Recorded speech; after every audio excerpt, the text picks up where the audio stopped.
The Southern Pacific Stockton Flyer was running late. It had been delayed at Port Costa. Engineer James McGuire was pushing his giant locomotive faster than the normal 60 miles per hour in order to make up the lost time. The Southern Pacific took pride in being on schedule. McGuire was confident since the only other train on the tracks was a good 30 minutes ahead. The night of December 20th, 1902, was cold and dark but clear, perfect for a good fast run into the inky blackness of the vast San Joaquin Valley. The Owl Limited had left Oakland half an hour before the Stockton Flyer. The Owl Limited catered to businessmen, shoppers, and students from the University of California at Berkeley. This evening, the train also hosted a colorful Chinese wedding party bound for Fresno. Hidden within the silken robes of the bridal party was a leather bag of gold, diamonds, and other jewelry, a valuable dowry for the beautiful 17-year-old bride.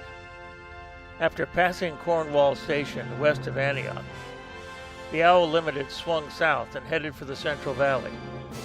Soon the train was barreling through Brentwood. But after leaving Brentwood, things began to go terribly wrong. A steam leak smothered the Owl's boiler fire. The train slid to a stop as it neared Byron. The stalled Owl Limited was 20 minutes behind schedule. Now less than 10 minutes behind the Owl Limited, the Stockton Flyer was picking up speed. The Stockton Flyer's engineer, McGuire, saw numerous white lights of the Owl's passenger cars, but no warning light. He assumed the Owl was sitting safely in the Byron siding. Then, less than 1,000 feet from the stalled Owl Limited, McGuire saw the red warning light.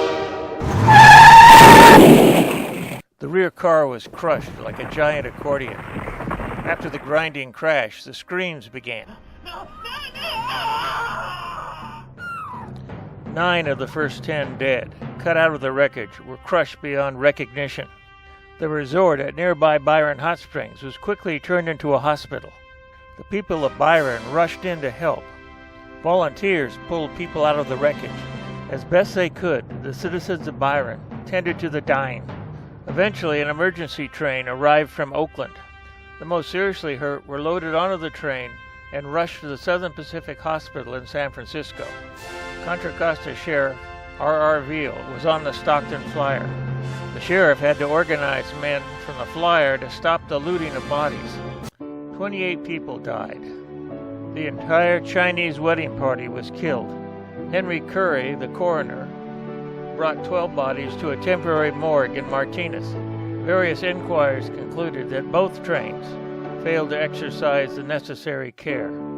The Stockton Flyer's engineer, McGuire, and the Owl's brakeman both lost their jobs. McGuire went mad over the tragedy and soon died. The Contra Costa coroner, Henry Curry, was later accused of stealing valuables from the dead passengers. 15 years as a coroner, Henry Curry had never contributed a dime to the county with monies recovered from dead bodies. Henry Curry never held elective office again. Eventually, 28 died. This was the worst train wreck in California's history.